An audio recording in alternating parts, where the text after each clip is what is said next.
Hey, everybody. Former NBA All-Star and Slam Dunk champion Cedric Ceballos, and you are watching Byron Scott's Fast Break. Byron Scott's Fast Break, Kid Jay. Byron Scott. Yes, sir. Drew Estate Cigars, Bump Box. Yes, we strolling in this. And day. Mr. Cedric Ceballos. Wow. My little brother right there. That's my little brother. We went through a whole lot of shit together, me and that young man over there. Oh, we can speak like that on here? Because I know Mad Max was on here. You know what? But that's Max, you know what I mean? Yeah, Mad Max is just being Mad Max, Okay, though. You know, that's all. You say what you want to say on this show. I appreciate Get that. it all out. Yeah. Let's talk about your background really quick, if that's okay, before we really get into things. Let's talk about this career, which literally flew above the rim. Uh-huh. Yeah.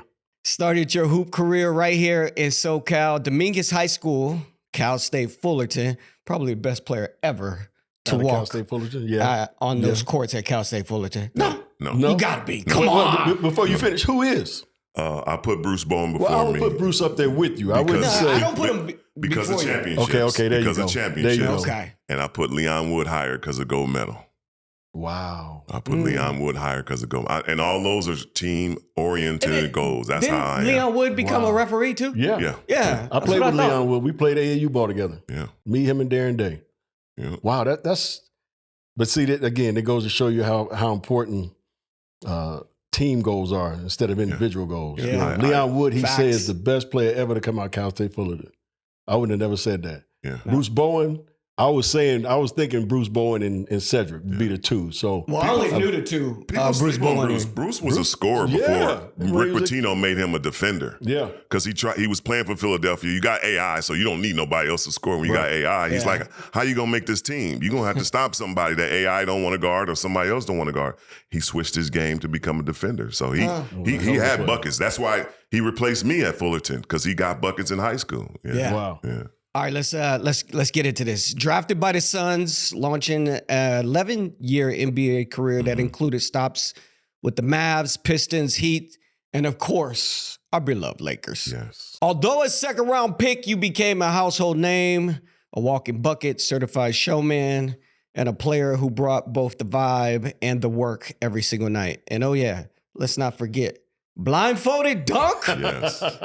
that made slam dunk contest history in 1992. I believe that was the year. That moment alone cemented your place in NBA culture forever. And I gotta start there because, like, I've seen all the stories, right? Mm-hmm.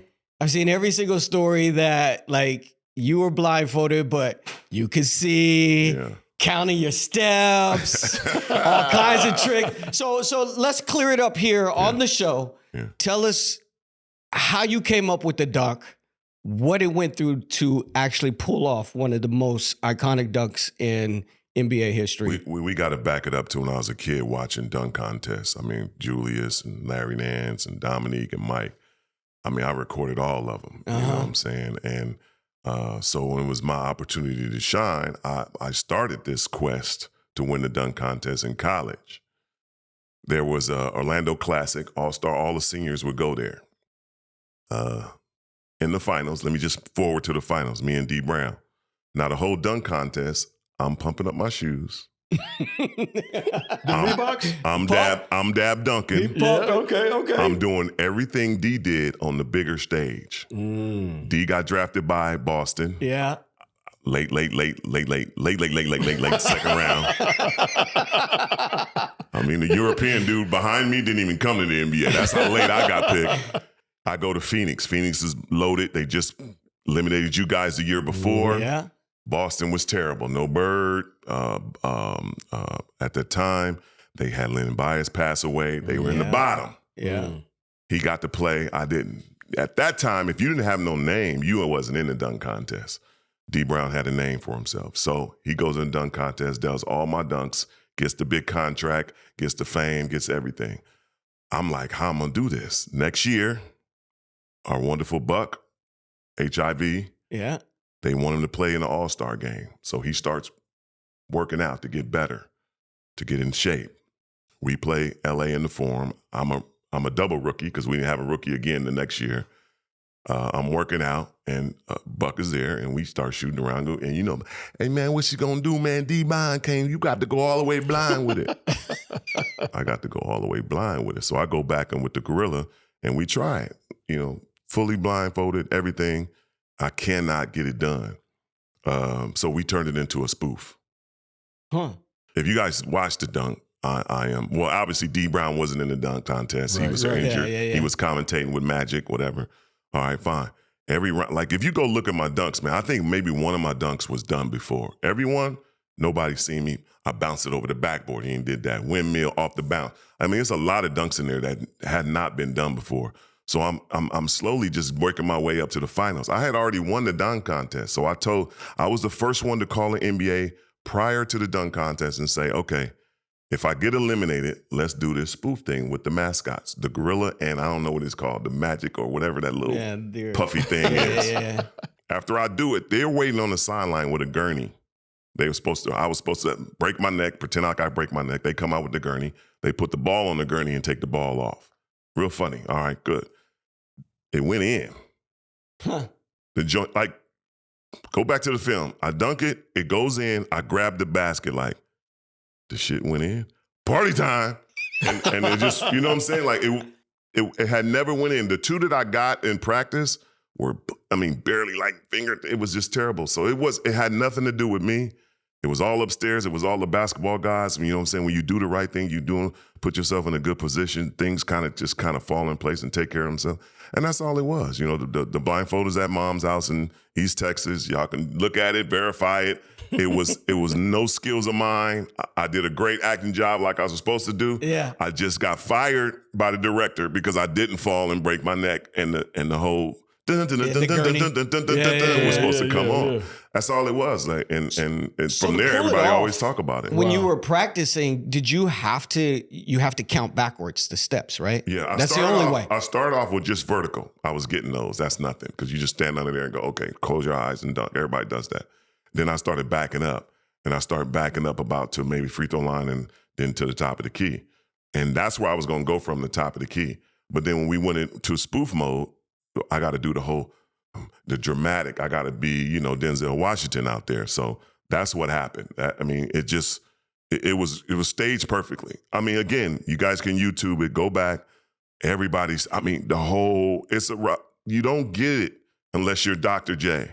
Right. You don't get it unless you're Michael Jordan versus Dominique in Chicago. Yeah. Nobody else has had that type of Vince Carter after he did it, but we were all anticipating Vince to do something crazy. But then when he did what he did, we was like, I can't believe a human actually did that. You know what I mean?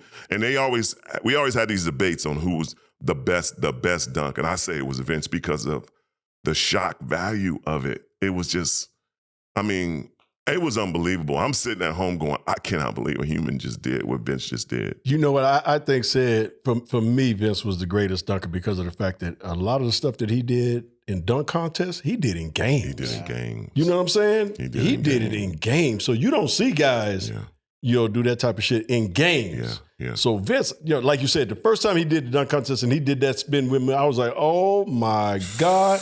And then a month later, he do it in the game. It was like, this dude's unbelievable. Half man, half amazing. That's the perfect name for him. Yeah, all right, 42 years later, can you dunk? Oh, yeah, I can still dunk. Okay. So you got me beat. I can't dunk. I ain't even trying. I'm scared as hell. I done already tore my knee up, right? I'm scared. If I try to dunk now, little brother, I'm gonna tear an Achilles or something. So I'm like, no. My granddaughters come up and, Papa, can we play? I said, no, Papa can shoot. Yeah. That's all we gonna do. Papa gonna teach you how to run and jump and shoot and pass and dribble, but Papa ain't trying to play y'all no one-on-one. No. So little brother, let's go back to 94, 95 with the Lakers. Unbelievable season. Yeah. You make the All-Star team, and you got all these youngsters around you, Nick Van Exel, Eddie Jones, all these young I think a young Kobe Bryant, at the time he might have been. Yeah. But you have all these youngsters and you the focal point on the team. And in your career, you was averaging the double-double. Mm-hmm. And you didn't shoot a bunch of threes. No, the three, like everybody always say, man, you be averaging 50 in this league now. And I'm like, nah, I wasn't shooting threes. But it's just the way we were taught. You know, my biggest complaint about everybody, and they always say LeBron James, LeBron James. I go, LeBron James in our era is Karl Malone. Karl Malone's same body, same athleticism, but Karl, get your big ass on the block. Coaches taught him that. Now from jump, LeBron, take the ball at 10, 11, take the ball, bring the ball up. So that's why he does that. I'm not taking nothing away from neither one of those great people, but I'm just saying the way the game was taught in our era, somebody as big as Karl, big as LeBron James, if their back is not to the basket, it's a timeout and a curse out session. You know, it's a timeout and a curse out session. And that's just the way it is. You just have so many old school coaches, the Hubie Browns, the Cotton Fitzsimmons, all these guys.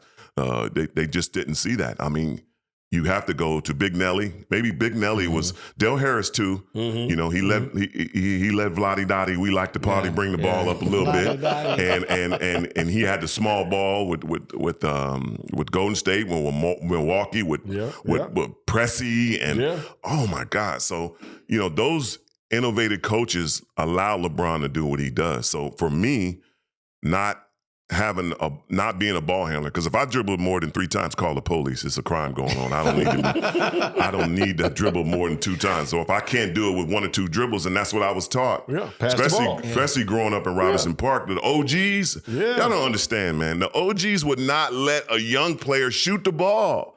So if you had to do something, it had to be quick where they couldn't go, good job, little fella. Okay, little fella, young blood. I got you, young blood. It had to be really, really quick. So that's how I got the knack of putting the ball back quick, offensive rebound, garbage, anything that I can get. Because you if you wasn't that guy, especially in the parks, man, you wasn't that guy. You weren't allowed to handle the ball or create or clear out or do all that stuff. I was there for your 50-point game with the Lakers, and I kid you not, there had to be 30 points just on offensive rebounds alone.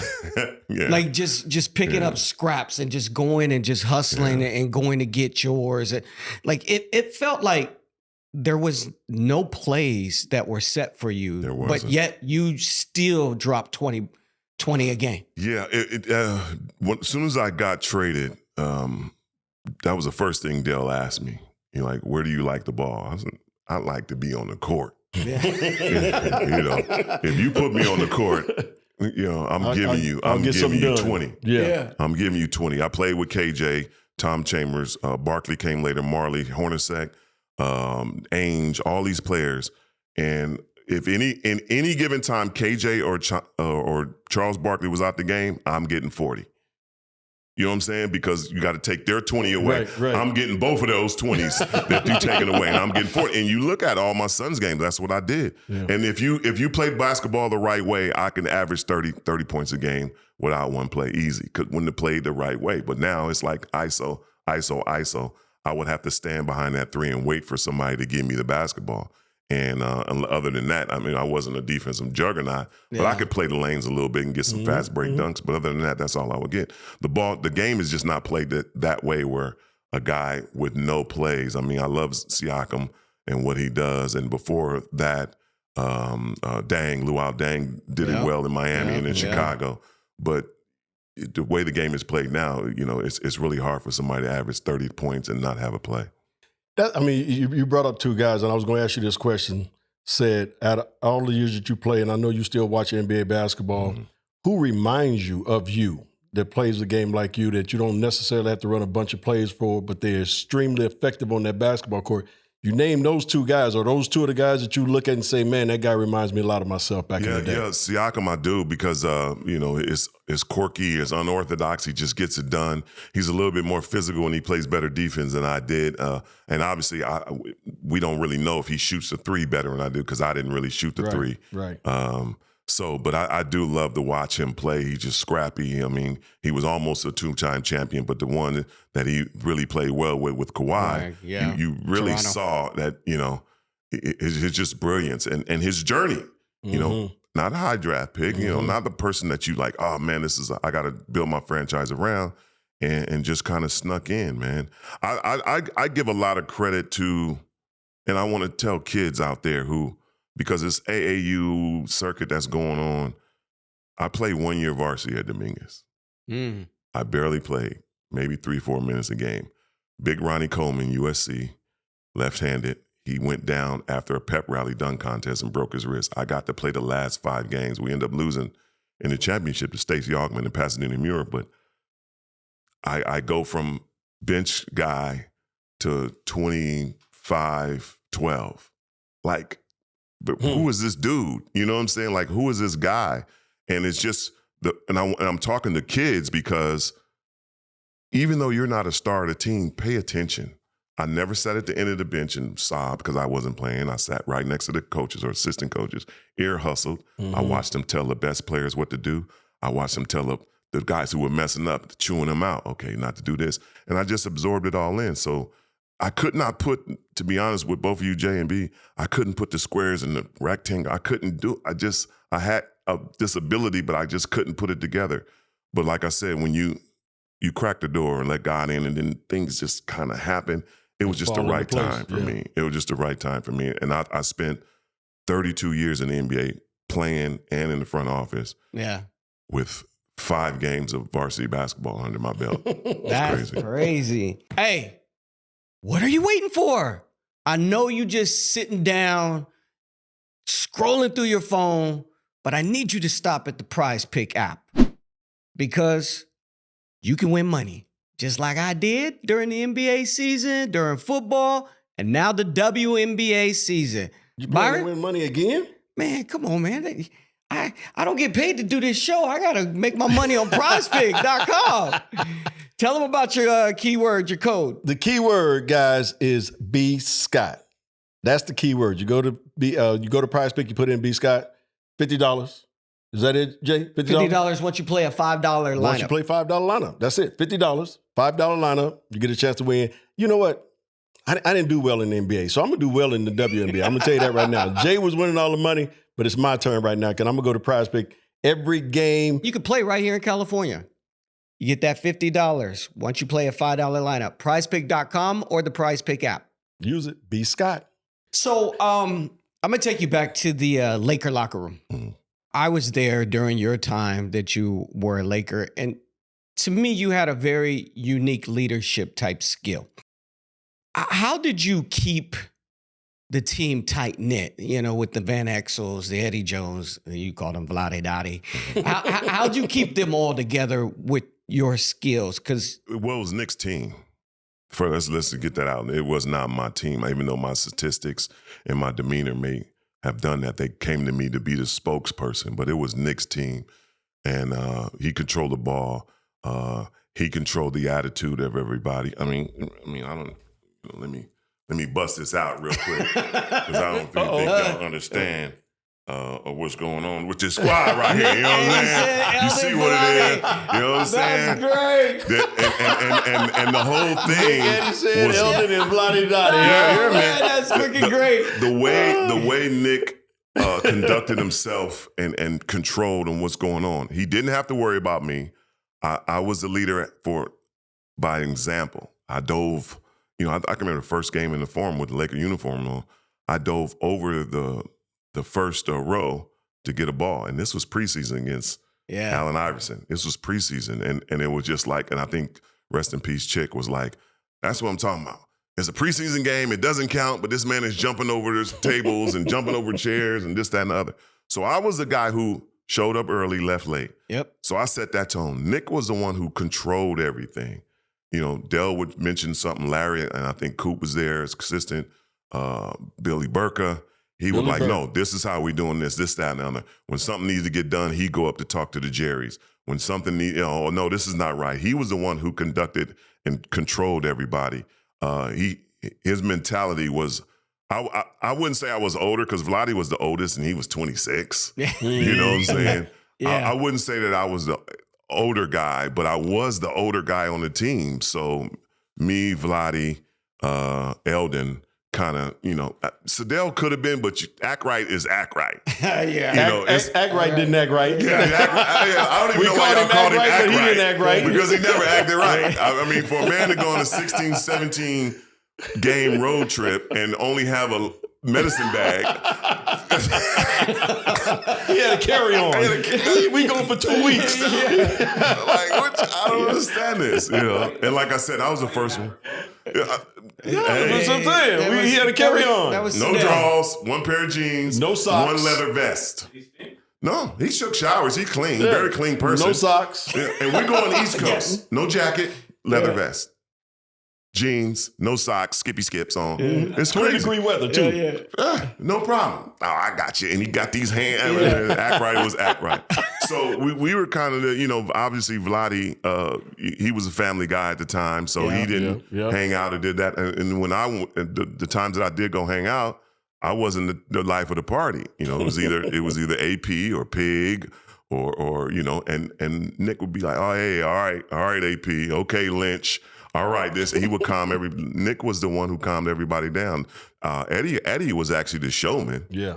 Super clean dresser, conducting himself, always make sure his fades was right, also the sneakers were tied and this, that, and was other. a ladies' man. EJ took care of that part, you know what I'm saying? And the wonderful thing that we were blessed with, we got the opportunity, because you played with him all your whole career, is when Magic came back. Yeah. Only problem with that was he's our hero. Yeah. You know what I'm saying? If you ever get a chance to play with your superheroes, like, you stare a lot and like, wait a minute, the game is going on. Wake up! Like, we could have done something really great if we had more time to hang out with him. Because I know when he came around, I got to see Magic one time. Matter of fact, let's back it up. I got to see Magic's foot one time as a kid. He had the Magic Johnson Cookie Company in my neighborhood, and he came through after school, and I was sprinting, and he was getting in the limo, and I saw the Converse. I saw Magic's foot. So it's kind of hard, you know what I'm saying? You are, as a grown man, trying to blend in with your idol, you know what I'm saying? And it was hard, and we didn't have enough time. I know for me, Eldon played with him, Vlade played with him. Right. Nick didn't, Eddie didn't. Yeah. We just, sometimes we like, and I go back and look at the film and we standing around and we're down 5 and we're like, go do it, man. Magic always saves the day. Go do it. Yeah. But, you know, Eddie forgot that he had Byron. I forgot that he had Worthy. Yeah. You know, Eldon forgot he had Kareem. Like, we have to play those other roles. We can't just be like, man, Magic about to take this over. Yeah. Take a sip of this drink. Magic, you know, and that was the problem. And then sometimes him and Nick, who's the point? Like, Nick was like, man, that's how am I gonna get a point to the original point? Yeah.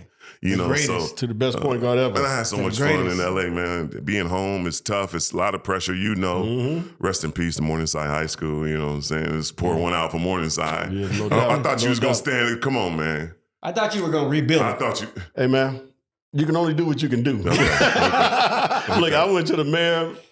Talked to the mayor Butts about Morningside and everything, and he straight up just told me, he said, B, I'm gonna just be honest with you. Ain't nothing I can do. Yeah. Mm. So, but in other words, it was his silent way of telling me, this talks. Yeah. You know, that property is so valuable. Yes. Because it's right next to that They stadium. say, man, we got to sell this to these bidders, man. We can't. And the, you know, I mean, on the real too, the attendance at Morningside have been going down every year. Okay. You know, so I understood, but I had to throw my shot in to try to keep the school open and everything. But, you know, it is what it is. Yeah. But little brother, going back to your great playing days, and I want to go back even a little bit further than what we just talked about when we talked about the dunk contest. Who were some of the guys, and I know a few of them, that influenced you when it came to dunking? Well, we got to start from the top. Dr. J. Dr. J. Mm-hmm. I mean, OG. First of all, the most greatest gentleman ever in the world today that I've ever been around, man. Cool as the other side of the pillow. Rest in peace, Stuart Scott. Yep. I mean, he just epitomized, and then Magic said it best, you know what I'm saying? When sophistication and coolness and suave and everything comes together. Swag come in the room, that's Dr. J, man. You get Dr. J. To this day, and Dr. J is 70-something. Yeah, 70-something. And I've seen him said at all these golf tournaments, He still, when he walk in, is the coolest cat. Icon. He got the glow. Man, it's Straight unbelievable icon. when he walk in the room. It's like, that's Dr. J. He got the glow. He do. Yeah. Moses Guthrie, man. Yeah. Moses Guthrie, man. Fish to say Pittsburgh, you know what I'm saying? So that's one. If you got any others, I mean, you ain't got to have no others, after that. But if you got others that kind of influenced the game as far as the dunk contest Obviously, for you. Michael Jordan, Dominique Wilkins, just love the way.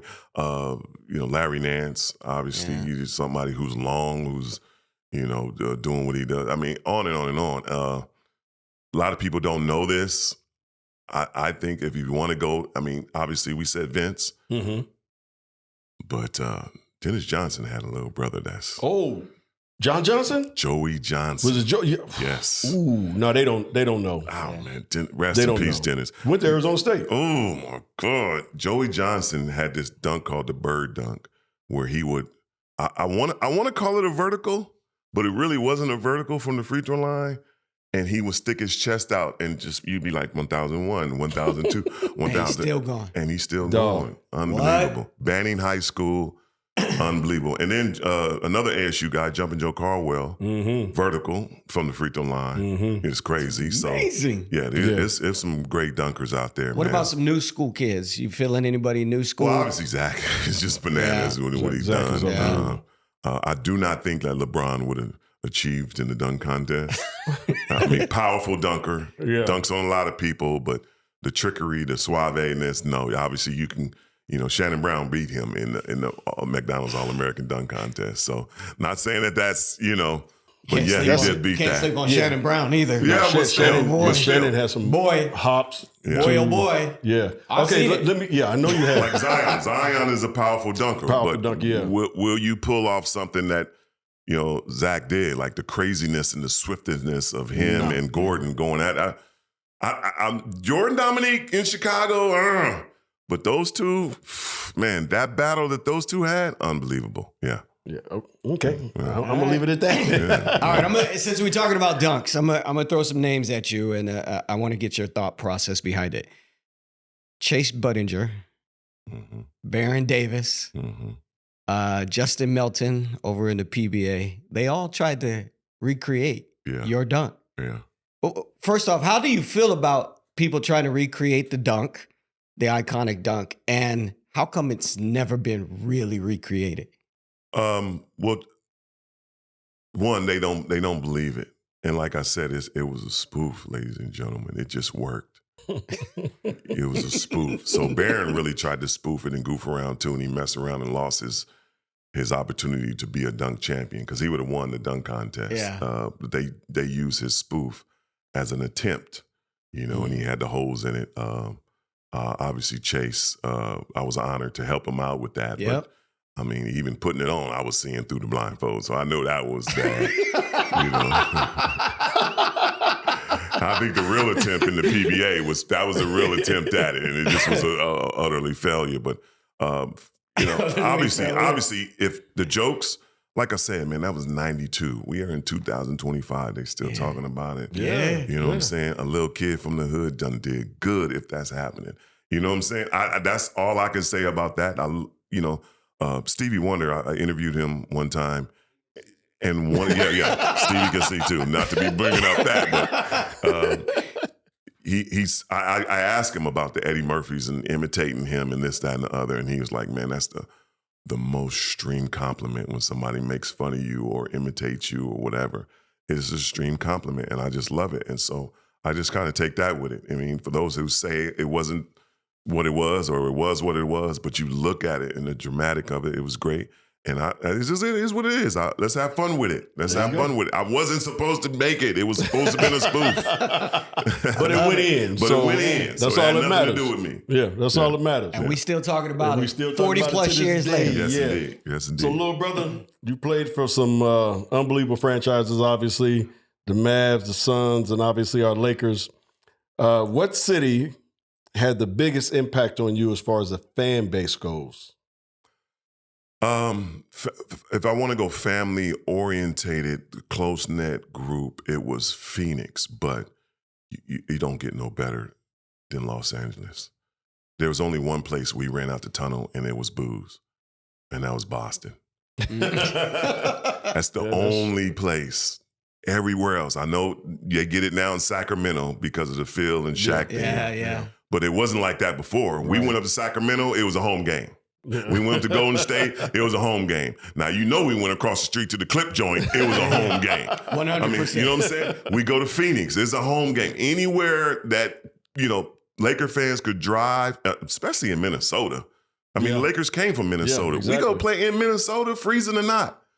They out there, Laker gold down, Laker purple down. They call it Laker blue. You know what I'm saying? Those that know the Laker blue because of the sweats. That blue and white back in those days. It was just a home game. So as far as fan base, everybody, when I go overseas, Africa, Asia, Philippines, anywhere, Russia, they go, man, Laker. They know the Lakers. And I'm trying to look this up. I don't think I've ever lost to a Boston team. I don't think I've been trying to look it up. I don't think I've ever lost to a Boston team. Really? I don't think I've ever, if I did, I might have lost to them in Dallas. I'm thinking, but I haven't looked it up. But that's how, I'm getting emotional. I'm getting emotional right now because you here. Yeah. But I cried like a little biatch when y'all lost Game 7. I wanted to tear, even to this day, even though I respect Kevin McHale, but when he hit Rand, y'all don't understand, man. I'm with Puma. The head honcho of Puma, one of the big ones is Ralph, obviously Frazier, Ralph Sampson. When he threw that thing up, Game 5, and eliminated y'all, I'm crying. I'm a kid backwards, crying, literally crying. There's only a couple times that Boston made me cry. Ralph Sampson made me cry, and when Akeem Olajuwon lost in the finals in college to NC State, I was crying. And obviously my big brother was on me, like, man, what you crying for, this, that, and the other. But my mom saw the passion in me for basketball back then. And it's funny because even right now, it's a young kid that's in the league right now, Dalen Terry. His mom asked me, come watch my son play when he was like 10 years old. And, when you're 10 years old, after the game is over, you looking for the snacks because it was snack time. Everybody, where's the snacks at? This kid is balling and he had a good game. He's balling. And I told him at 10 years old, and his mom's like, don't tell him that. I was like, you going in the NBA. He's like, don't tell him that. I'm telling him that. We can't tell him that at 10 years old. I'm like, he's going in the NBA, and obviously he's in there now doing his thing with Chicago. But it's a lot of emotion that goes involved in this sport. Yeah. It's a lot of love. It's a lot of passion. It's a lot of nights by yourself. Mm-hmm. There's a lot of nights by shooting, dribbling, just trying to get better. It's nights that you cry. And Dominguez, don't get me wrong, even though I didn't play, we only lost 4 games my whole time there. Yeah. My JV team, my freshman team, we only lost 4 games. So when I'm going into college, I win state championship in Ventura. We only lost 4 games. So those 4 games, I'm in tears. Even when I didn't play my first Phoenix games, we lost our first game. And Cotton got on me the next day in practice because I took a shower pill. And I went out, and I didn't even play in the game. He thought I was mad because I didn't play in the game. I was mad because they counted, and we lost. And he was like, man, rookie, it's going to be some time you ain't going to play. Who do you think you are? Because at the time, preseason, I was averaging 26. So I'm like, okay, at least I know I'm going to get 1 minute in this game. Yeah. And we ended up losing to Portland, and I was so mad. I didn't want grown men to see me crying, so I just grabbed and just left. So it's a lot of passion that goes involved in this game, and I'm glad I was able to tap into a little bit of that. Listen. ChatGPT says you lost while playing in Miami against the Heat April 3rd, 2001. Against Boston? Okay. Way to go, B. Pick it out. ChatGPT. Still, one time. Yeah. You know what I'm saying? That's amazing. Yeah. One time. Yeah. And I got a question for you since we talking Miami. Yeah. Miami? Yes. Okay. Because Pat Aloysius Riley, how did you bring your emotions down after his pregame speeches, man? I wanted to run through a wall every time he opened his mouth to speak. And like I said, I'm a kid in love with the slick back and the suits and everything, his whole demeanor. But when I played for him, I was just like, oh my God. So, little brother, you got a snippet of what we went through for so many years. But I'm going to tell you something. I never brought my emotions down after one of his speeches. Yeah. Because I wanted to go out there and kill somebody. Kill somebody. You know what I'm saying? Rouse had you to the point where his pregame speeches were legendary. Yes. And if you know anything about Pat Riley, guys, Pat Riley is one of those guys. He's already thought about it and figure out how to push certain buttons in every player that he has to get them to play at their very best. Yeah. Right? Yeah. He was always very calculated. Yeah. Go back to 87, when we won the championship and he got up on stage and said, I guarantee we're going to win it again. Yeah. He had already thought about that. Oh, yeah. That was already in the plan. If we won the championship, and he'll tell you, I was like, all right, we won in 85. What happened? 86, we came back like fat cats, got our ass kicked. Yep. Won in 87. So going in 88, I said, shit, we ain't got nothing to lose. And I know these guys, so I'm going to challenge each and every one of them and say, we're going to win it again, because I know they're going to think about it from the day I said until we start training camp. And what did we do? Because as soon as he said it on stage, me and James Worthy looked at each other and was like, what did he say? Did he just say, we can't enjoy this one right now? But that's how he is. Yeah. So emotionally, every time he had a speech, especially for big games. Yeah. Oh, man. Man. Two stories about Pat. When I got traded from Detroit to Miami, obviously I was excited. I had ordered everything. He sent a plane for me. First, I was super first class. I was like, that's you're right. gonna send a PJ for me? I'm like, okay. And then he had one of his assistants.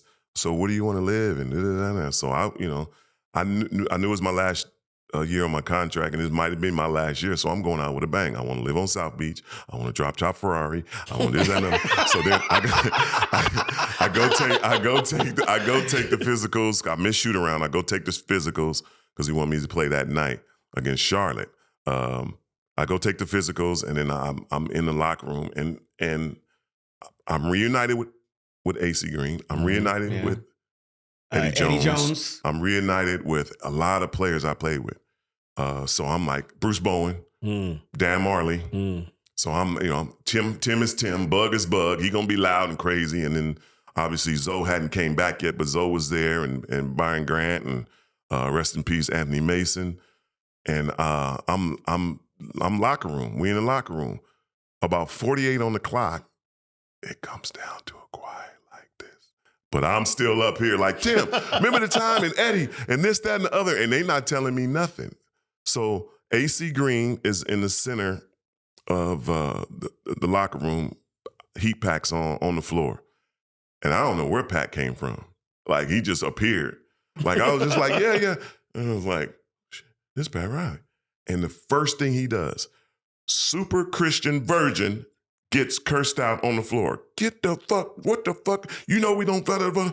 I was like, he cursing out the Christian? He gonna be killing me. I said, what? So anyway, they just opened American Airlines Center, and they hadn't got all the bugs out. I think it may be the second or third game. The fire alarm starts going off during his speech. You know you interrupt his speech, it's over with. He starts ripping the thing up. He rips his hand up. And he uses that in the speech. Some people gonna make you draw blood, but when they make you draw blood, you suck it up and you bring that in. He usually say bring it in with two hands. He put that hand, bring it in. We all bring, and we run out, and the first person to start laughing is Tim Hardaway. He's like, man, did you see that? And this, that, and the other. And this is another ploy that Riley had. And I had never even heard of these before. Shots. I don't mean I'll name drop, but he's got 3 or 4 guys cracking ice cold Red Bulls at the end of the tunnel. So you just, let's go. I'm like, man, this dude, like you said, is so calculated. And the second story was we lost on a Friday night to New York, in New York. We play him again Sunday in Miami. Great speech, Red Bulls. He has my buddy, DJ Irie, play Big Payback by James Brown. We come out to Big Payback. So when we come out, like, boom, and I'm like, what? He was like, Pat told me to play this when y'all came out. I was like, man. So you were right. It's calculated. His father is military. Yep. And he's just to the point. Now, at the end of the season, we had a curse out match, but that's something else. That's something else. Shout out to Pat Riley, the best to, and I've said it to Rouse in his face. Yeah. I've said it on a number of occasions, best coach I've ever seen in my life. Man. Because he will get the absolute best out of you, number one. And number two, he will challenge your ass every single night to go out and play at your best. And that's the thing that I love about him, because he brought out the best in everybody. And he wasn't afraid. For us, our team, the Whipping Boys, was me, Magic, and Coop. Yeah. He stayed on us, And he told me later, well, I stayed on y'all because, number one, I knew y'all could take it. And number two, I knew you would respond. Yeah. Like I said, calculated. But Pat Riley's greatest coach I've ever seen in my life. As you say that, I don't know if you know this or anybody knows this. This is baby Pat Riley in the league. That was the consensus of this man and his coaching style. It was baby Pat Riley. Like he was like, hey, training camp long, hard, practices long, hard. That was me. Let's go. Oh, you want something? Oh, we can go in the back if you want to go in the back. Beasky ain't playing, man. That was the difference. See, Riley wasn't going to challenge you to fight or nothing like that. Yeah. But I was young. So once a player, started going off on me, I was like, hey, dog, hey, we could take this shit to the street too now. Yeah. I might be the coach, but I'll whoop your ass. I was kind of, even Buck Rome. Buck came to my practice in New Jersey, and I wanted him to speak to the team, right? And I had my clip right here with my practice plan on it and everything. And Buck come in, he said, boy, you Pat Riley Jr. like a motherfucker. You got your shit hanging over. You got the thing tucked in. You sitting in practice all like this. And I had to look at myself. I said, oh, damn. I am Pat Riley Jr., man. But like I said, at the end. Socks, tan, always tan. Be always tan, like he just got off the beach in Hawaii somewhere, All right, we got to get back to you, Sam. Let's talk about Sam. Okay. Okay, so we've been talking about your high-flying act pretty much the whole show, but a lot of people don't know you had a hell of a mid-range game. Mm-hmm. Hella mid-range game. Like, how do you think your style, your skill set will work in today's game? If the ball moves, I have success. If the ball moves, I have success. I have a problem when we stand around and watch other people play. Which is the game. Yeah. Which is the game today. If everybody gets involved, I'm 30 points easy, no problem. But standing around and just waiting, that's tough. And then, it's funny because a young fella, I'm commissioner of the Venice Beach League now. And a young fella came up to me like, man, how's the game changed? I said, well, it's a lot of training, individual workouts, and it's not enough playing. My weekend consisted of, I didn't have breakfast. I just got up. How am I going to get to the first run? After the first run, I may catch a ride to the second run. And then after the second run, we're going to finish it off at the third run. And then Sunday, you get the early morning before church run, and then you find another one later. Playing all the time. I love Showboat. Rest in peace, Showboat. Yeah. But when he said, I don't need to get 10 shots at UCLA when I can get 1,000 shots by myself. And, the league is a copycat league. So when the top dude says that, everybody else falls into place. But he don't understand, and a lot of kids now don't understand that all these little bitty muscles that you don't work out, because it's a shock value when a real player is coming at you. Mm-hmm. You know what I'm saying? Mm-hmm. Instead of somebody that just wants you to make shots and wants you to get shots up. They don't want to hurt you. They want that check. Because if they're training you and they hurt you, they don't get that check. So they gonna dummy drill you. But it's different when you got a Byron Scott coming at you and you supposed to be a great scorer, and you got great defenders not here. Now you may be catered when you got your uniform on to get ISOs and the referees take care of you. But at UCLA, at Morningside, at Dominion, at wherever these pickup games are played, that's when all these little intricacies, you don't get hurt because your body is ready for that. So that in this game, I don't know how I would fare. I would have to add a 3-point shot. I would have to, because some coaches won't even play. I mean, I've heard them say, I can't play Shaq because he don't make 3-pointers. How you? Come on. I mean, it's just right there. Just like, come on. How you not play Shaq because he don't make 3-pointers? Who cares? But said, I think your game would have did well in this era because, again, we just had a prime example. SGA. Yeah. Not a 3-point shooter. Yeah. Average 30. Yep. Yeah. Ball moved. ball move, he take you off the dribble, he get to his mid-range spot, boom, and then he got to the free throw line 12, 13, 14 times a game as well. It's extremely rare in today's game. That's what I'm saying. I think what he was able to accomplish this year will have all these guys who are supposed to be these experts on the three-pointer and the two-pointer and all this start kind of reevaluating how the game is going to be played in the next 5 to 10 years. Because, again, you got a guy like Shea who's not a premium three-point shooter. He'll take 3 or 4 a game like we did back in the day. Yep. You know, if I hit my first 2, I'm going to take another 2. Yeah, clock running down and swings. Yeah. You know, but if I miss my first 2, I'm getting to the basket, trying to get to the free throw line. So I think he kind of changed the way a lot of people are going to start looking at that three-point, thing again, because, again, this is a guy who was a killer from the mid-range and getting to the free throw line and getting downhill. You know who is exactly like that as well? Kawhi Leonard.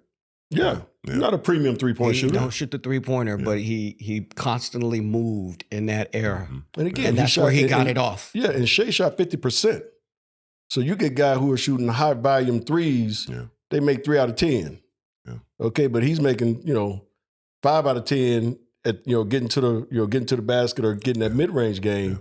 Free throws. It's going to be just as and get the free throws. Well, like so it's going to be just a copycat. When Curry was doing his thing, everybody wanted to, let's get a bunch of threes up. Yeah. When Kawhi won and now Shea won, they're going to like, you got to get the whole package. You don't need to massively shoot threes all the time. Exactly. So, yeah. You mentioned Showboat, and a lot of people don't know Showboat, who that is, because we've been talking about Kobe Bryant ever since we started the Byron Scott's Fast Break. And you and I, all 3 of us, have a very close-knit relationship with that young man back in the day. I gave him that nickname Showboat because he was a rookie that hurt his wrists, playing at the damn Venice Beach before we even got started, right? Yeah. And we went to training camp with him, and he couldn't even participate. So Larry Drew, shout out to our boy LD, assistant coach, who was running him up and down just trying to get him ready, gave him the name Showboat, right?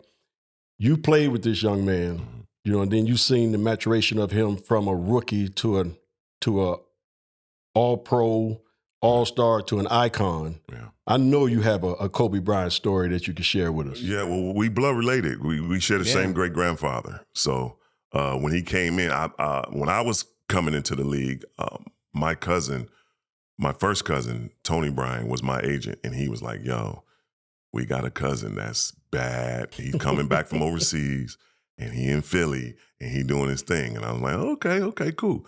So when he got when I was with the Lakers and when they traded for him for Charlotte, I was at the press conference and was like, and we talked, and you're right. Showboat exactly what he did. Dale couldn't stand him because Dale was like, just lay them all up. There's not nothing against Dale. I love Dale. I love you, Dale. But he was like, just lay them all up. And he's an old school coach. Like I said before with Carl and LeBron, the old school coaches weren't going for it. They not playing no rookie. Right. They not playing no rookie. Right. And I love Buck. That was probably the only rookie that came in like, yo, here you go. But it was Kareem who like, okay, let me bow down because let me give it to the young fella. But still, they didn't play rookies, even especially, situation when he's 16, 17, 18 years old. Mm-hmm. And he just would try things in practice. I saw him miss 360 dunks on Shaq. I saw him do, and me and Eddie are sitting there. Eddie, first thing Eddie does is cover up. He covers his mouth up and start laughing. And we just, the amazing, you saw the amazingness of this young man early. Mm-hmm. And for those who don't think that, like I said before, playing helps you, he would practice with pros. We practice at Loyola or we got a chance to practice at the Forum, and then he would leave us, go to UCLA and play. There you go. He would leave UCLA, play with the college kids, his level, and go to Palisades and play with the high school kids. Mm-hmm. That was a daily routine of this knucklehead. And then after that, he'd go home and go, let me rewind this tape. Let me rewind this tape. Let me rewind and study and study and study. So everything that Kobe deserved, he earned. It was not given to him. He put in the work. And if you put in the work, kids, you will get what's coming to you. He put in the work and everybody saw it. Yeah, he went through the air balls. So what? Right. They weren't going to win the championship anyway. Right. A great job by Laker management and everybody else. Go, hey, put that young fella out. Let him get his bumps and bruises. Let him get his tears now. And it worked so perfectly. Just a shame we lose him. Yeah. I got a little choked up there. Yeah. It's a Right. shame we lost him, Lil Mama, everybody that was on that flight. And we shared Disneyland. For some reason, every time I took my kids to Disneyland, Vanessa and Kobe would be running around Disneyland. Yeah. I'm like, "Show, what you?" You're like, "Man, we down the street. We might as well be here. We got the passes." I'm like, "Yeah, go ahead and do your thing." He always wanted to play one-on-one. So if that's the story, like I got to do 38 against Dominique tomorrow. I can't play one-on-one against you, young fella. Go get Fisher. You know what I'm saying? Go get Travis. You know what I'm saying? Go get somebody else. Used to come get, hey, B, come on, let's play. I said, man, I'm 36 years old, dog. You 18. I ain't playing no damn one-on-one. What's wrong with you? One-on-ones? I'm a vet. I've been in this league 14 years. You talking about what? And he's just out there dribbling. Come on, B. Come on. I was like, man, I ain't playing. First of all, no, hell no. Yes. Like, no, dog. I ain't messing. I done seen you go one-on-one. No, I ain't messing with you. Okay, we can go. You want to play horse and just do some shooting or something? Yeah. I was like, but get the juice? Who gonna get whose juice? You know what I'm saying? I ain't stupid. I said, I don't get 14 years for being no fool. So you just mentioned, a lot of people go one-on-one and don't get a lot of runs, and they're not using every single muscle in their body. And now we're seeing today's athletes, they're tearing Achilles now. The playoffs, they're going extra hard in the playoffs. Yeah. Do you think that's related somehow? Yeah, without a doubt. Like I said before, they don't play enough. It's different. Like I said, I'm paying you to get me reps, to get me shots up. It's no way in the world. And one, you're not paying Michael Jordan. You're not paying Dwayne Wade. You're not paying LeBron James. So whoever is guarding you in your individual workouts, they not those players. So it's different when Michael Jordan, LeBron, D-Wade are coming at you and you got to counter than John, Joe, Bill. No disrespect to you trainers out there. Y'all, it's different. With 20,000 and millions of people watching, you going to do something that, that's incredible. So if you don't get the reps playing, if you don't go to UCLA or Chicago or wherever they're playing against pros, you got to go battle the best. Don't run away and go, okay, I can go to this gym and be the best player in this gym, and I don't have to really go hard and be the best player in this gym. How you going to get better when you go see Shea Gilgeous-Alexander and he coming at you and you got to try to guard, but you've been guarding Billy all day. Yeah. All summer. You've been guarding Billy all summer. Billy ain't got no game like that. Billy ain't got no game. And you got Luka Doncic coming at you. Yeah. You going to tear your crap up. You going to tear it up. So, I get it because they're making a lot more money than we made. And when I said this, I don't know if this was clickbait back in the day, but I said something about Steph is an unbelievable shooter. But he wouldn't get those shots against us because you played against Lonnie Shelton, Xavier McDaniel, Anthony Mason, Charles Oakley. Big boys. Now, if you understand, they're gonna knock the shit out of you. These guys are making 100,000, 200,000, getting their shit knocked out every fucking play. Steph walks across half court and let one fly. In halftime, they whooping Steph's ass because Steph is making $2-3 million. Am I right? Yeah. He's making $2-3 million, aka John Concat. You know what I'm talking about. I know exactly what you're talking about. They wanted to beat the shit out of that center for getting paid what he got paid. He was Sports Illustrated like this with money in there. They wanted to beat the shit out of him. He didn't have a chance to have no success in the league. Even his teammates wanted to beat the shit out of him. Never heard from again. Yeah. But I'm saying, if he crosses half court and let that fly, the locker room is going to be fucked up because they're going to beat the shit out of him. Like, yo, I'm only making 100,000. I'm getting my teeth knocked out. I got to feed my family too. I can't feed my family with you shooting 50-footers. I can only feed my family if I knock somebody else's tooth out or I get rebounds. Yeah. So if I'm going to lose my teeth for you, Steph, you're going to have to shoot a better percentage shot, bro. I don't need no shots. Lonnie didn't need no shots. But you better listen to Terry Cummings. You better listen to Lonnie. You better listen to that's what I'm saying. You don't have that. And Draymond Green is that type of player, but Draymond Green knows his bread is buttered because of what Steph does. Yeah. He is such a great player as far as understanding the game, and he understands I got to protect this dude. So you come beat up on me if you want to, but don't touch that dude. Kind of like, it was funny, when I got to the Lakers, Wayne Gretzky invited me to games, and I used to watch Maceo. McSorley. They protected him. You couldn't touch him. You couldn't touch Wayne Gretzky. They The protected forcer. him. So that's what Draymond is such a brilliant player. He does that for his Steph. And I'm not taking away nothing from Curry. It's just the way we are taught. LeBron is LeBron because the coaching allowed this. You look at Dirk. I got Dirk. I got so many Hall of Famers I played with, man. I played with Dirk, Nash, innovator too, Barkley, Magic, Lonzo, Hardaway. I mean, on and on and on and on. I mean, honorable mention, you can go Marley and KJ and Chambers and all those guys, but when it comes down to it, they have to play more. You got to play against good competition. Yeah. Get your ass wore out sometimes. But you can't because we like this. Ooh, B. Scott got worn out by so-and-so. Ooh, Sid got worn by so. Yeah, but I'm going to be better when the season come around because I got worn out in summer by so-and-so. Man, I remember Loyola Marymount League. Oh, those runs. Man. You already said it too. Loyola Marymount and UCLA. Yep. And I agree 110% with you as far as there's too much individual work instead of not enough playing. Yeah. And that's how you learn to play the game, is by playing 5-on-5, going up and down the floor, ball movement, setting screens, setting up a guy to get off of to come off a pick, to get a shot, or setting up a guy to go back door. You can't do that one-on-one. Yeah. I love you, Adam, but I used to get pissed when they used to put you on me. I can't get better at UCLA with Adam guarding me. Right. That's easy. That's lunch. They don't know who Adam is, but you know what I'm saying? Yeah, I gotta play against somebody who can kick Adam my was ass. the guy at UCLA that kind of orchestrated the UCLA runs. Yeah. And since he orchestrated it, he got the chance to play. Yeah. But Adam couldn't play. Let's put it that way. Yeah. No, I agree with Sid. The Achilles thing is happening more often because of the fact that guys don't get a chance to play 5-on-5 during the summer and play it all the way throughout the season. So your body's not used to it. So if you're playing not even one-on-one, you're just playing one-on-none, basically. You're just doing individual workouts.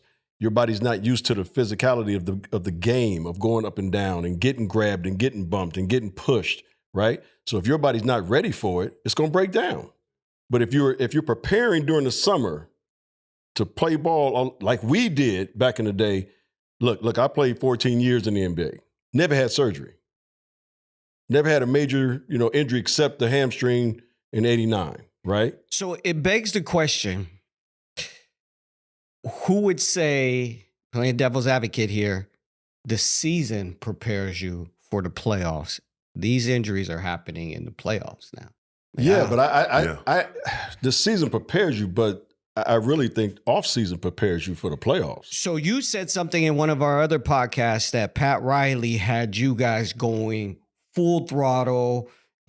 It was longer than the 2 weeks before the first preseason game back when he was in his runs with the Lakers in the 80s, but it changed when you became a coach. So could that be playing a role as well? A little bit, but I think you can also go overboard. Like Rouse did the one year when we were going to try to win 3 in a row. And he said, all right, we're going back to Santa Barbara and we're going to go through a mini camp. Well, we really didn't we were already prepared.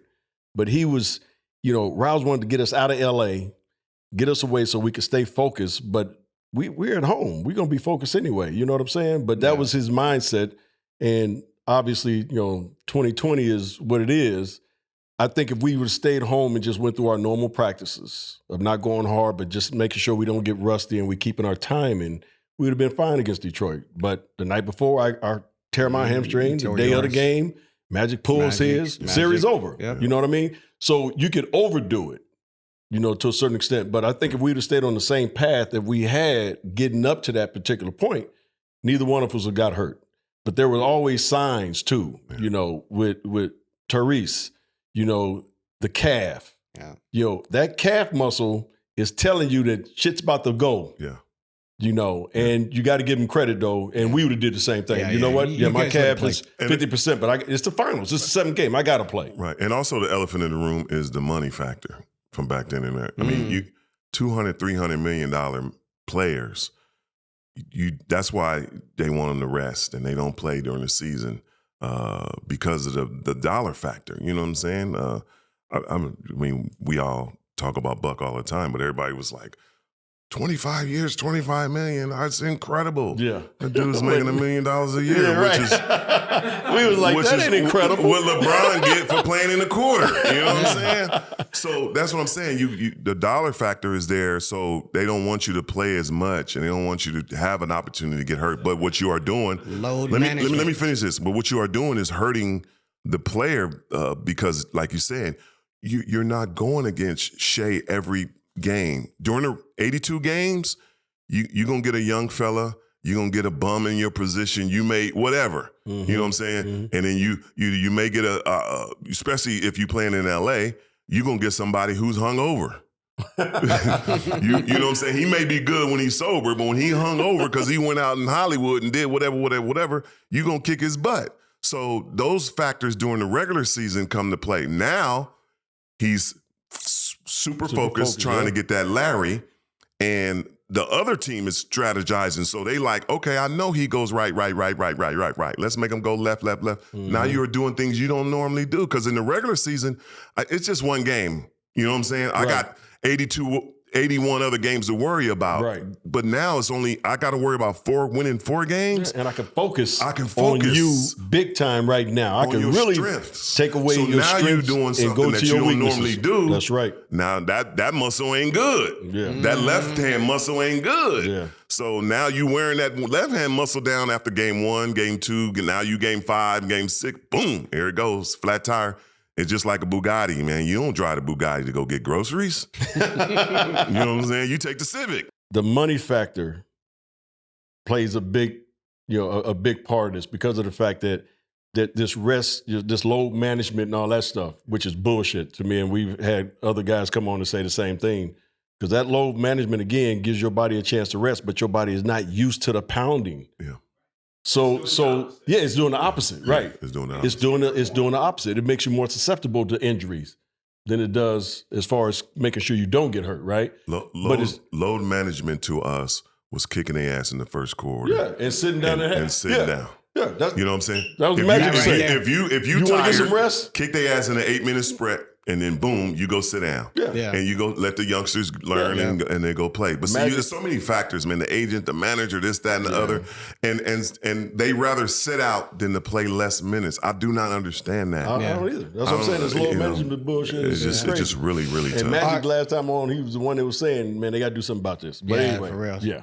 Can I turn the tables to WNBA? Mm-hmm. I mean, lately it seems like, they're playing bully ball in this league. Is this growing pains for this league, or are they really trying to go after someone like a Caitlin Clark, or what's your thought on that? Well, we've seen this story before. You know, it's 2 individuals that saved the NBA in the 80s, 79 to be exact. Yes, sir. Mr. Larry Bird, Mr. Magic Johnson. There you go. Preach. It's the biggest cliche this, I don't want to say world, but United States have all the time. It's white, it's black, it's this, it's that, it's cornbread, it's city guy. I can go on and on and on. But what you're saying this is recipe for exactly what basketball is. And the rivalry, you know what I'm saying? You got the rich, you got the poor. You know, Magic, even though they were poor, he came across as the flashy. He came across as the rich guy. Larry Bird come in with jeans on and stanky T-shirt and a cowboy hat or whatever, and that was that part. You know, it's that separation. So now when you got Reese and Clark coming in, Larry and Magic were unbelievable. These 2 are the same way. 2 different styles, obviously. Caitlin is straightforward. Obviously, the range is bananas. Her skills is bananas. And Reese is a bully. She's want to hit somebody. She wanted this, that, and the other.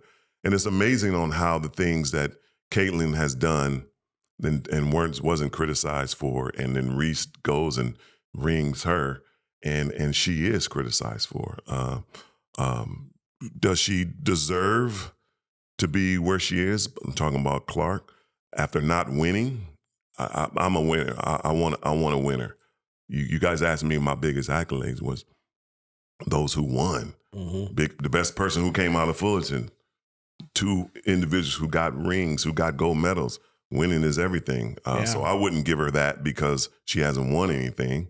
I would give Reese the nod because she won. She won a national championship. But I think the most important thing, the reason to rise is our number one industry in America is sex. It's the number one industry in America.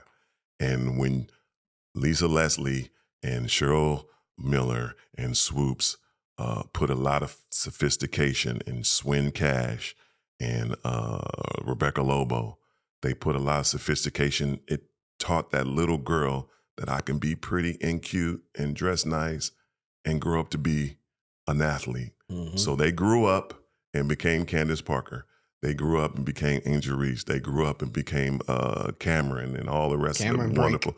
And then they started listening. Finally, the WNBA started listening to the ladies. You know, Tina Thompson saying, Robinson Park with me.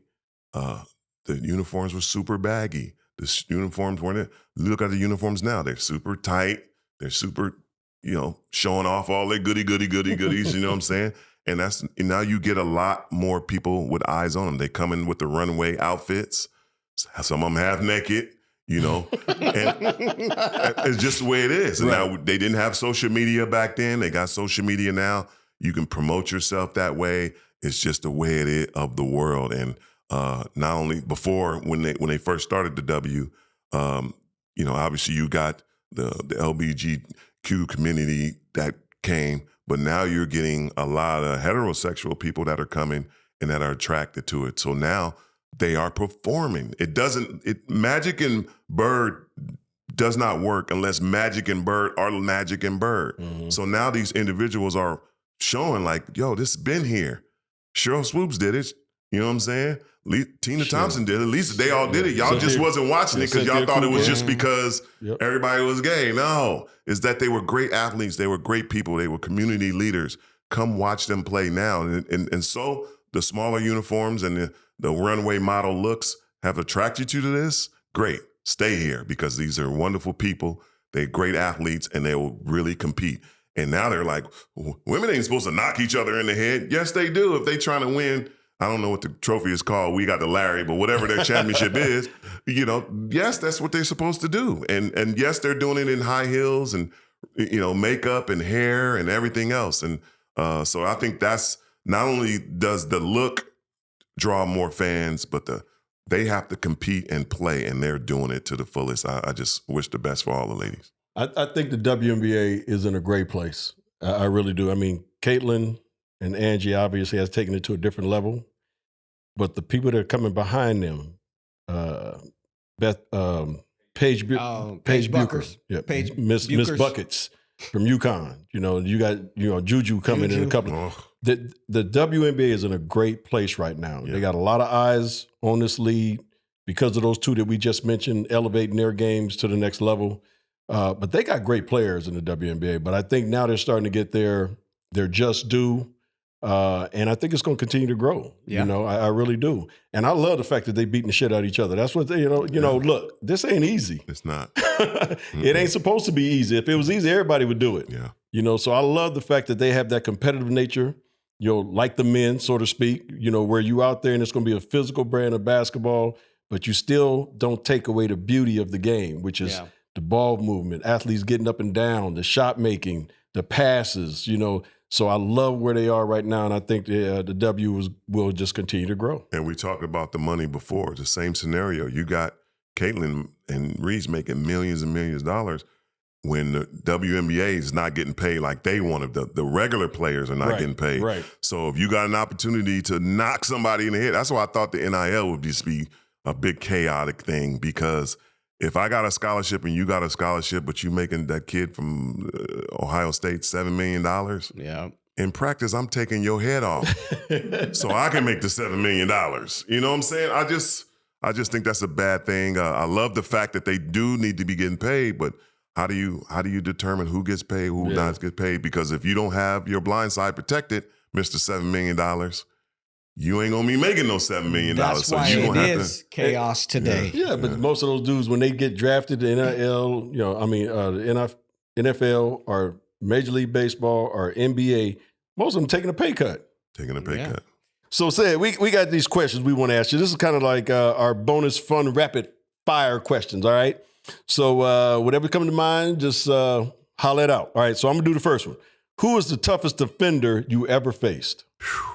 Man. Yeah, he was my teammate. He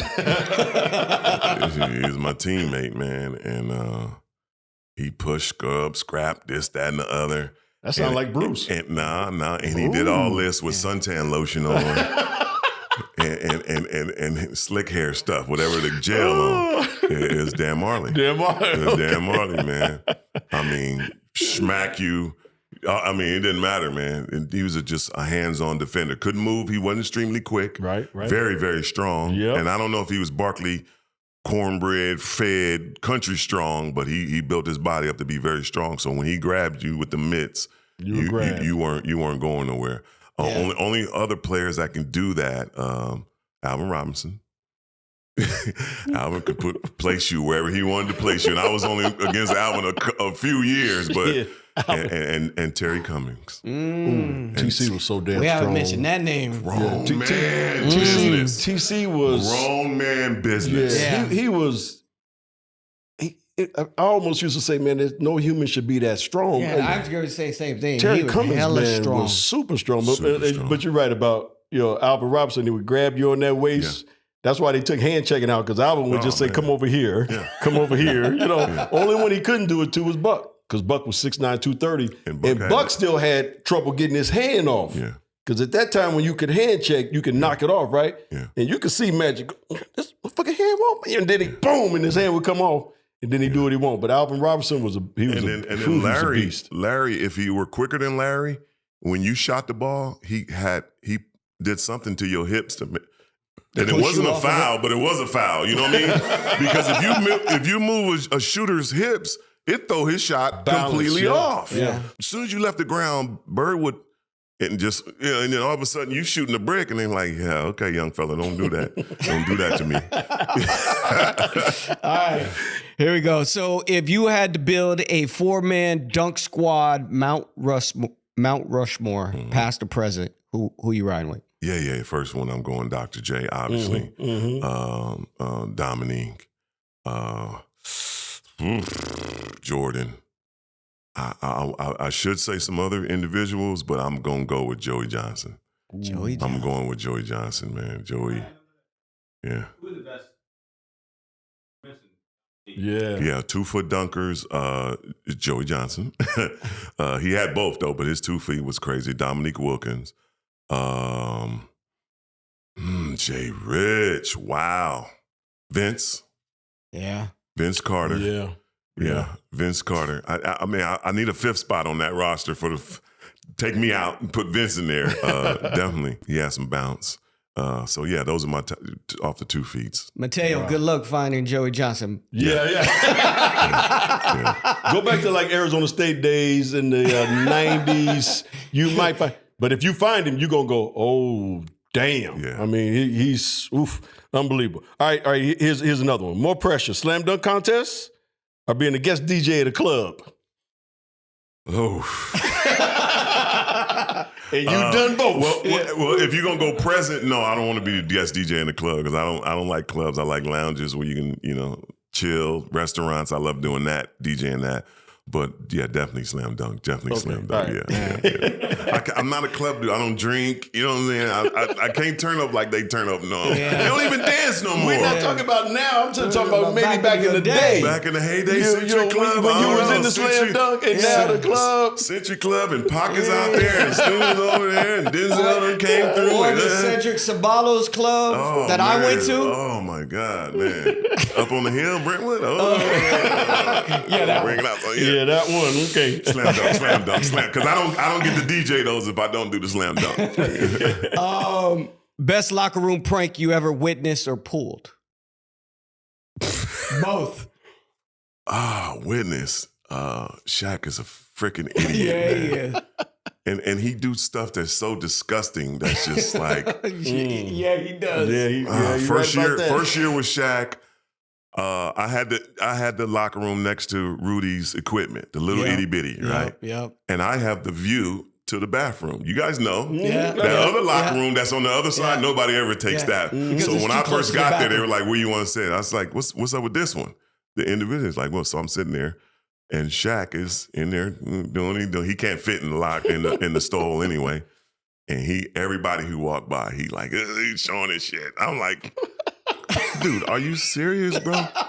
Are you serious? He always would play with feces for some reason. I'm like, Shaq, stop. Like, what are you going to do with 7'1", 300 pounds is trying to put some feces on you? I'm trying to be clean right now for the fans and the kids, but he always wanted to put That's Shaq, like, man. That's Shaq. Stop it, man. Stop playing with the shit, man. Come on.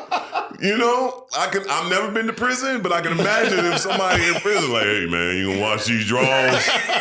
Hold on for a second. Let me put some little egg. Now go wash them. It's like, that's just extremely bad, man. Okay, so the story is true then, and you might have been there at the time. I wasn't there, but they said that, God rest his soul, Chick Hearns had to use the bathroom on the bus. And he was trying to run to get to the restroom, and Shaq put his feet out and tripped him, and Chick ended up shitting on himself. And he went in the bathroom on the bus and took off his stuff, and Shaq went in to get his drawers with all the shit in them and put it in a plastic bag. Now, I don't know if you still got those drawers or not, but is that story true or not? Because I've heard a bunch of stories about Shaq and shit. He seemed to have some type of I don't know what it is, Diesel, but he seemed to have some type of fetish with shit. So, after listening to what little brother said, I want to know if that story is true. I heard the same story. I don't know if he went and got, but I know I was there when he did that, but I don't know if he went and got it. Okay. I heard that he did get it, but I'm not really sure. But the fact that why would you go and get the man drawers? After he shitted him. It's not even a teammate. It's Chick. Chick, we all love Chick. Why would you do that to the... Okay. I just wanted to make sure that I heard the story. I wanted to make sure if it was true or not. Now I'm going to get back to the questions. Yeah. But Diesel... Never shake Shaq's hand. Yeah. No, just, hey. And you might be in trouble then too, Diesel. You got to come on the show, Diesel, so you can kind of clear this all up. You know what I'm saying? All right. Oh, man. Little brother, best coach you ever played for? Man, Del Harris had a way of controlling things. Westfall could come up with a play just like that. We talked about the motivation of Pat Riley. Big Nelly, the small ball, the innovative. Cotton Fitzsimmons was a great with the media. Yeah, 5 great coaches right there. You got to give me one. Oh, man, I'm going to go Westfall. I'm going to say Westfall because he would just come up with a play off the fly that we never practiced, we never rehearsed, like the one in Portland. Throw the ball off the backboard, said, act like you're going to catch it. Don't touch the ball. Let the ball bounce. Charles, you put it in at the end, and everybody's going to stop. And it happened exactly just the way he said it was going to happen. Wow. And the game didn't mean nothing. We had already won best record in the league at that time in '93. We ended up going to the finals with Michael, losing. But come on, man. Like trick plays. He could come up with stuff really, really quick.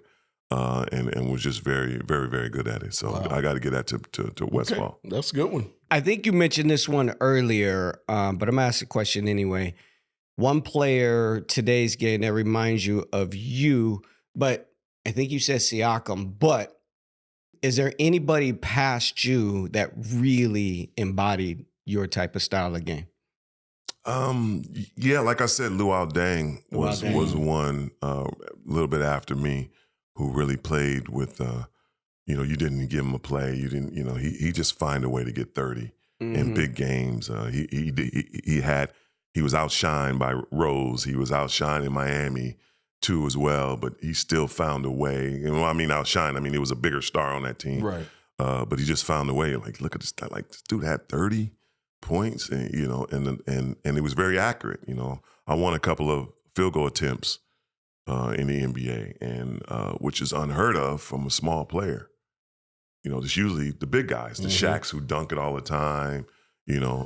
Guys like that. Ben Wildest, I think, won it a couple times too. Mark West was up there. Big Daddy, shout out to Big Daddy.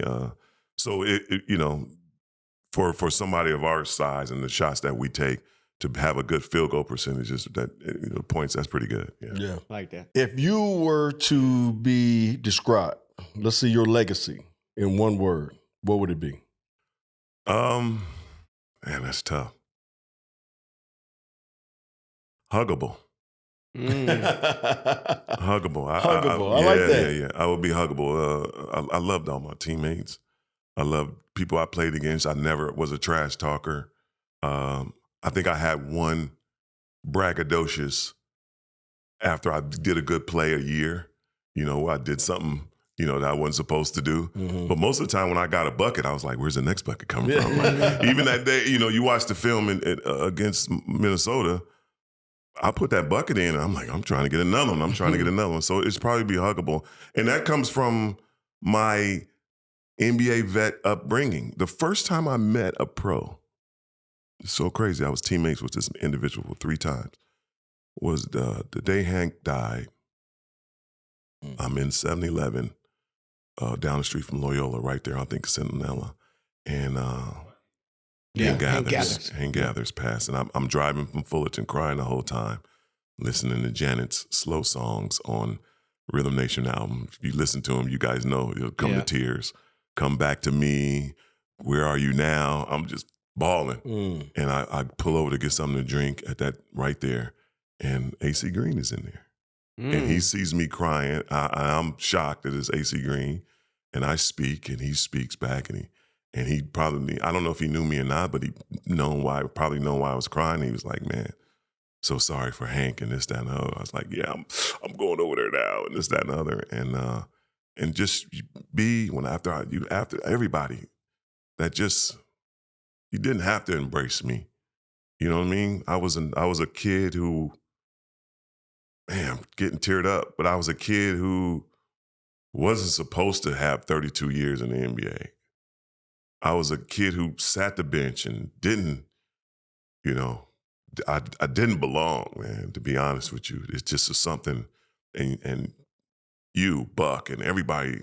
I remember my rookie year, I didn't play in Detroit, and Isaiah Thomas pulls me to the side and gives me an education about money. He says, who cares what you pull up in, young fella? You in the league, they know it. You go buy the Mercedes, but why you got to get to 600? The 300 does just the same. I mean, good those advice. Things like that. Yeah. Before I got drafted, I got a chance to go to the Bahamas and play in a celebrity game, and Moses was on the plane with me. And Moses, obviously it was hard to understand Moses, but just the way the brother, the fellowship, and even you, Jay. Yeah. You and Los and Sam Bowie were the ones who gave me the name Chais. Yeah. We called him Chais. You guys are so influential and good to us in our success and what we did, Like Rudy, man. Yeah. Sheesh. Rudy, Aaron in Phoenix, Chad in Dallas. Those guys, I gave them my per diem. My whole time I was with them, I got my per diem from VD, I gave it to Rudy. I got my per diem from Roger, I gave it to Chad. Wow. Same scenario. I got my per diem from Joe Prosky, I gave it to Aaron, because you guys really had an impact on our lives. And I not only at the end of the season when we start divvying up the playoff, we make sure you guys got shares, but the fact that y'all have rings and y'all had go through everything that we went through, it's just a blessing. I appreciate that. Really, I really do. Yeah, and I don't, I'm sorry to come to tears on this, but it's just, me and my mom talk about it all the time, man. It's just a blessing. Who'd have thunk? Yeah. You know what I'm saying? Who'd have thunk a kid from the hood could really be where I am today and see the people? And I got to watch a movie with Michael Jackson, Sandlot. You know what I mean? That's dope. I've been to Buck's house. You know what I'm saying? Jordan has just embraced me. Like I can go on and just dropping all kind of stuff and things that I've seen. I got a chance to go to Africa. I've been to 21 countries in Africa, promoting basketball without borders. Just because I was a huggable guy and the president of basketball operations in Africa, it was like, I got to have Ced over here. And if you guys have never been to Africa, I read about it. I see movies and they're portrayed. I mean, I happened to go on my 40th birthday. It was just the most beautiful thing. And I just cherish everything. Like when I see you and, you know, I can remember when Showboat passed. I can remember, it's just everything, man. And I went through a tough time, especially with the Lakers. I went through an extremely tough time with the Lakers, but it made me such a better man, a better person. It gave me a lot of insight on who I am and how other people imagine me. I play my best after my disappearing act, if y'all want to say. I played my best basketball after that because I grew up. I was a kid. I was a kid who made a big mistake and then had no idea that my life was where it was going. And family can ruin a lot of things for you. Family can mess things up. Money can mess things up. But I can always count on basketball and teammates and people as staff to help me get through a lot of things. And the fact that these individuals and all the rest of the guys pulled their arms around me when I was going through my lowest time, it was great. And like I said, everything basketball-wise went up after that.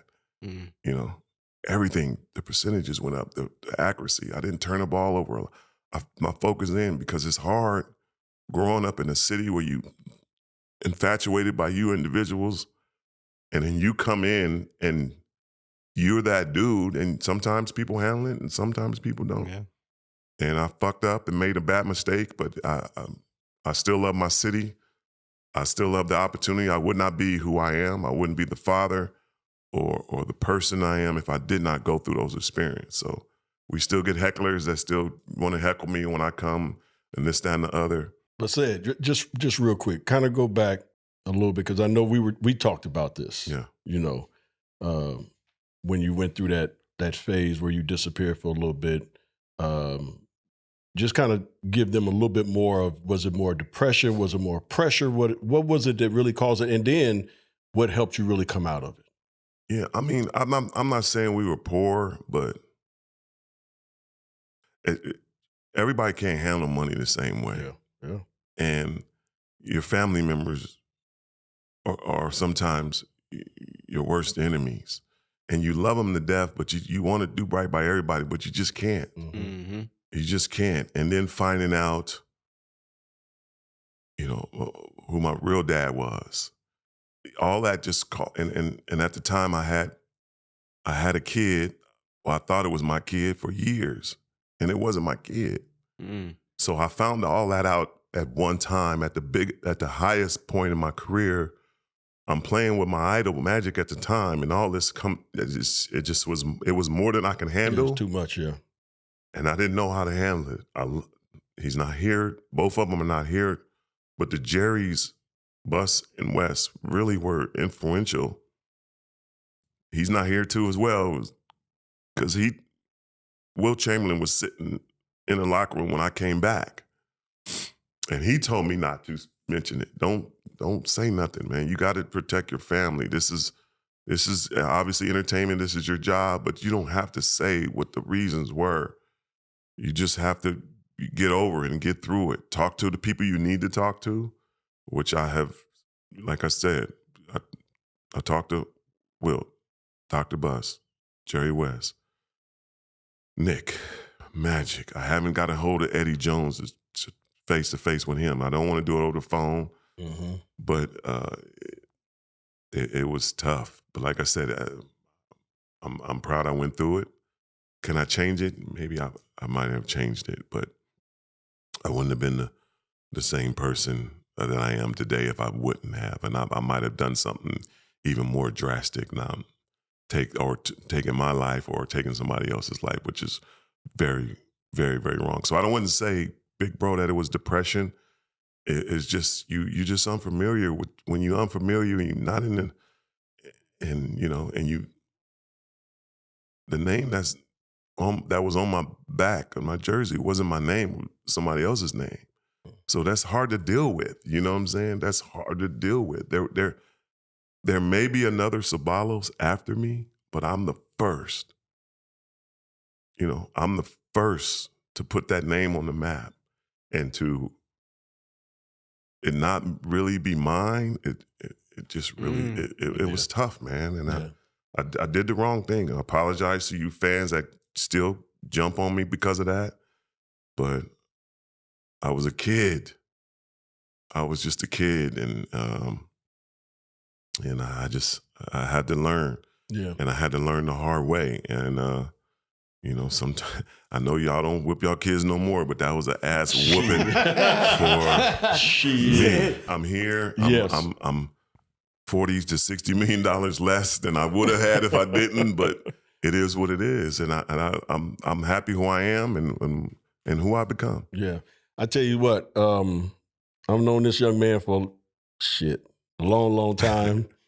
We've had some unbelievable talks, and when he was going through some of the things he was going through, the one thing that I loved the fact that when I would come to Phoenix, we would hook up, go to dinner, you know, hang out. You know, my auntie wouldn't go to dinner with me no more, but I was like, little brother, let's go to dinner. Yeah. And I think at a young age, like you said, I think you handled it about as well as you could, especially come from an inner city. Because again, a lot of people don't understand, when we come from an inner city, we're not taught how to handle money, and we're not taught how to handle success.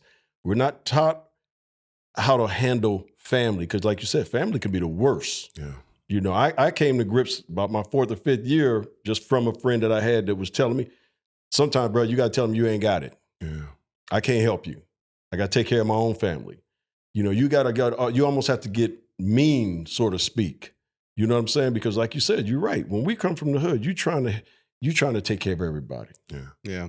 You trying to, and you just can't do it. Can't do it. You know what I'm saying? So you might be 40 million less, you know, right now, but what you come through is going to be a teaching point for somebody else. And if I can add on, I've had some nights with you, and I think you handled it perfectly. I appreciate that. Perfectly. Yeah. Because I've seen the other side of you. Yeah. As well. So I think you handled it great. All right, Ced, we're going to get you out of here on this. I mean, I've learned a lot in this podcast. Shaq shit. Little Pat Riley over here. I mean, we got to get Nick the Quick on. We got to find Eddie Jones. I think I got a number on Eddie. Eldon, is he still in LA? Yeah. Eldon, I did talk to Eldon for sure. Yeah, I talked to Eldon. Matter of fact, Eldon just got into the California. We got in together, California High School Basketball Hall of Fame. Yeah. I did not go. Yeah, don't congratulate me. Don't congratulate me. This one, I'm going to pull the BS. And I pull the BS card because it's the California High School Hall of Fame.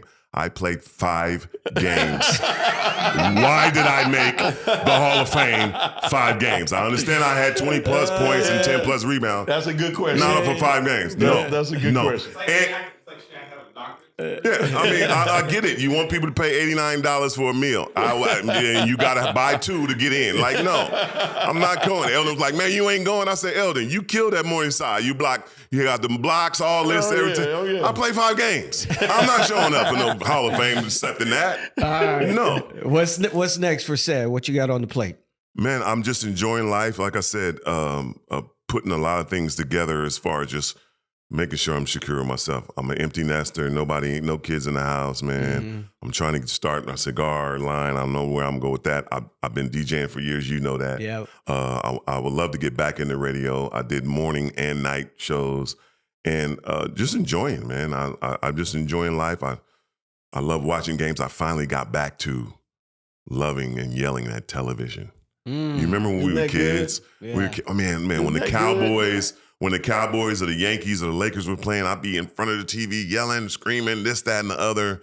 And I got away from that when I played in the NBA or I was in the front office because I was looking at the business side of it. Yeah. And now this is my 5th year out of the league. I get to go back to yelling and screaming and, why Jerry won't do this with the Cowboys, and I love the Dodgers and even Magic, man. He was like, man, why are you buying tickets? I said, man, I can't get free tickets from you and root for the Yankees, man. I gotta buy my own seats, bro. so I'm loving it, man. Man, I love it. Well, Said, keep doing what you're doing, brother. Like we said, he's got his own cigar line, and Jay, we got a sponsor with my boys right here, the Blacken. Okay. And this is one of our sponsors for the Byron Scott Fast Break Show. We got to hit you up with this a little bit, and this is one of my favorite stogies, guys. I've been smoking this. I wouldn't say daily, but because if I say daily, my wife gonna think I play golf every day, and I don't. I play like 2 or 3 times a week. I always got one of these with me, and this is just a S84. But boy, I'm telling you, Jay, this is a hell of a stogie to have, and we just want to thank you guys and welcome you to the Byron Scott Fast Break. Drew Estates. And Drew Estate is in the house doing their thing. We're gonna be representing big time on the golf course in my backyard, all that good stuff. One of the best stogies you'll buy, and I know Ced got one because Ced gave me one of his too. So I tell you what, yeah, I'm gonna smoke both of these. Maybe smoke them together. I don't know, but I might smoke these together. Yes, but Drew Estates, we appreciate you. Lots of love. And looking forward to working with you. And guys out there that's watching the Byron Scott podcast, guys, I'm telling you, go online, check them out. It's a great stogie. Ladies and gentlemen, Cedric Ceballos. My man, my little brother. Thank you. Thank you, my brother. I love y'all. Love you. I appreciate y'all. Love you, love you, love you. Thank you for watching Byron Scott's Fast Break. If you like what you saw, here's some more videos. And while you're at it, don't forget to like, comment, and subscribe.